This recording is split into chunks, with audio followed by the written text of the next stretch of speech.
قل كونوا حجارة أو حديدا أو خلقا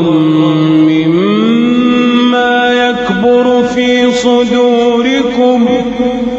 فسيقولون من يعيدنا قل الذي فطركم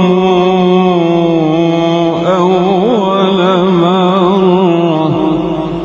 فسينغضون إليك رؤوسهم ويقولون متاه قل عسى أن يكون قريبا يوم يدعوكم فتستجيبون بحمده وتظنون إن لبثتم إلا قليلا وقل لعبادي يقولوا التي هي أحسن إن الشيطان ينزغ بينهم إن الشيطان كان للإنسان عدوا مبينا ربكم أعلم بكم إن يشاء يرحمكم أو يشاء يعذبكم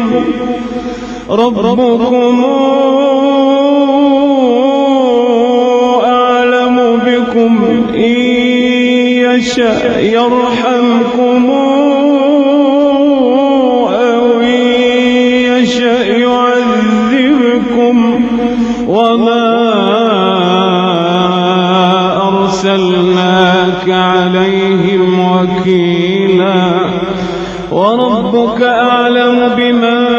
في السماوات والأرض ولقد فضلنا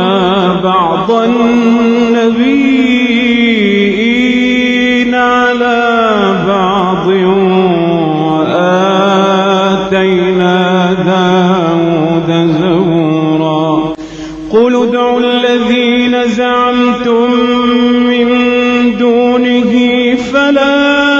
يملكون كشف الضر عنكم ولا تحويلا أولئك الذين يدعون يبتغون إلى ربهم الوسيلة أيهم أقرب ويرجون رحمته ويخافون عذابه ويرجون رحمته ويخافون عذابه إن عذاب ربك كان محذورا وإن من قرية إلا نحن مهلكوها قبل يوم القيامة أو معذبوها عذابا شديدا كان ذلك في الكتاب مسطورا وما منعنا أن نرسل بالآيات إلا أن كذب بها الأولون وآتينا ثمود الناقة مبصرة فظلموا بها وما نرسل بالآيات إلا تخويفا وإذ قلنا لك إن ربك أحاط بالناس وما جعلنا الرؤيا التي أريناك إلا فتنة للناس والشجرة الملعونة في القرآن ونخوفهم فما يزيدهم إلا طغيانا كبيرا.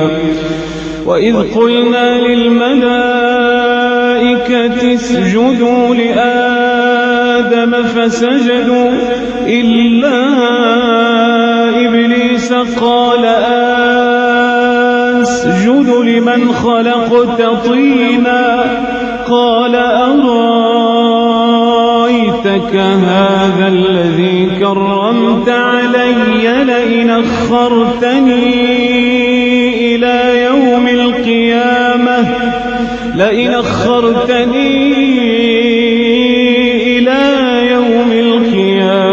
لأحتنكن ذريته إلا قليلا. قال اذهب فمن تبعك منهم فإن جهنم جزاؤكم جزاء موفورا. واستفزز من استطعت منهم بصوتك وأجلب عليهم بخيلك ورجلك وشاركهم في الأموال والأولاد وعدهم وما يعدهم الشيطان إلا غرورا. إن عبادي ليس لك عليهم سلطان وكفى بربك وكيلا. ربكم الذي يزجي لكم الفلك في البحر لتبتغوا من فضله إنه كان بكم رحيما. وإذا مسكم الضر في البحر ضل من تدعون إلا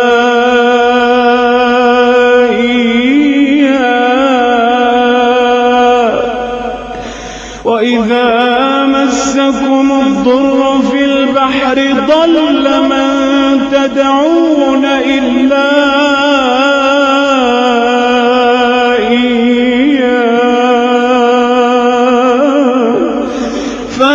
فلما نجاكم إلى البر أعرضتم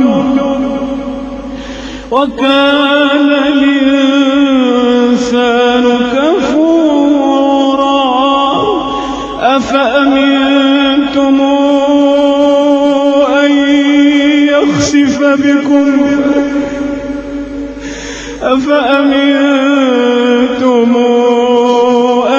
يخسف بكم جانب البر أو يرسل عليكم حاصبا ثم لا تجدوا لكم وكيلا. أم أمنتم أن يعيدكم فيه تارة أخرى فيرسل عليكم قاصفا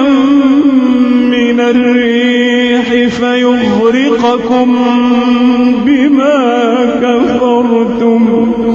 ثم لا تجدوا لكم علينا